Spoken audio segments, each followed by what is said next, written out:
Hello, my name is Benjamin Hart. I'm an American attorney and the Managing Director of Integrity Legal here in Bangkok, Thailand. As the title of this video suggests, we're asking, is U.S. Customs and Border Protection taking a page from the United Kingdom, or I should say, is the United Kingdom taking a page from the U.S. Customs and Border Protection in putting in something like an ESTA system to enter the U.K.? What are we talking about here? Well, let me go ahead and quote from an article in AFAR.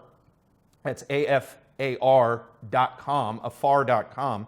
Article is titled, "Travel to the UK will soon require an online permit and fee." Quoting directly, and I urge those who are watching this video, go read that article in detail. A lot of good information, a lot of good insight in there.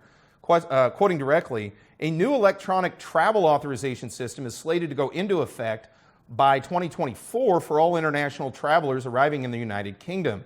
Quoting further, "Starting next year, travelers heading to the United Kingdom will need to take a few extra planning steps before hopping the pond. The UK is in the process of introducing a new electronic travel authorization, ETA, get to that in a minute," quoting further, "system that will require travelers, including those from visa-free countries such as the United States, to obtain permission to travel to the UK ahead of arrival. Quote, we are introducing a universal, quote, permission to travel, unquote, requirement, which will require everyone wishing to travel to the UK, except British and Irish citizens, to seek permission in advance of travel, unquote," the British government explains in a fact sheet about the forthcoming ETA system. Interesting, in my opinion, that this is called the Electronic Travel Authorization, because in the United States it's called ESTA, the Electronic System for Travel Authorization. Not much of a difference in terms of the acronym. As we've known, going back into the George W. Bush presidency, ESTA has been part and parcel of the immigration experience, even for those who have passports from countries which do not require a visa in order to enter the United States. Members of the so-called visa waiver program still have to deal with the ESTA system. It now appears that the UK is putting in something similar. This was referred to, I remember when this first came out, at the sort of toward the end, if I recall, of W's presidency, of the George W. Bush presidential administration, this was rolled out. If I recall right, it was called at the time something akin to a backdoor visa or an indirect visa, insofar as before, folks could enter the United States, for example, on a British passport, visa-free. Now, okay, they don't require a visa, but they have to process through the ESTA system in order to get in the U.S.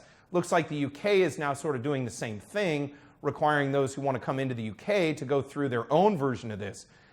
I have to say, I'm not thrilled by all of this stuff on a personal level. I can talk about it sort of professionally in kind of a neutral manner, but I think that all of this stuff is highly redundant. I don't really see a lot of the point of it, especially when one considers right at the fingertips of most Customs and Border Protection officers is basically all the information associated with an individual's travel to and from a given country. So I don't really see why this extra layer is required, other than I can see there are certain limited circumstances where someone who is deportable kind of puts something of a strain on the resources of the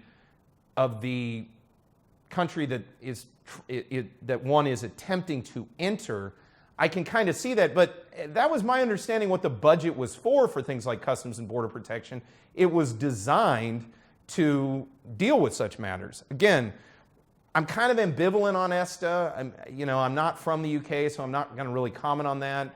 It's their decision. They're a sovereign country. They can decide to do whatever they want.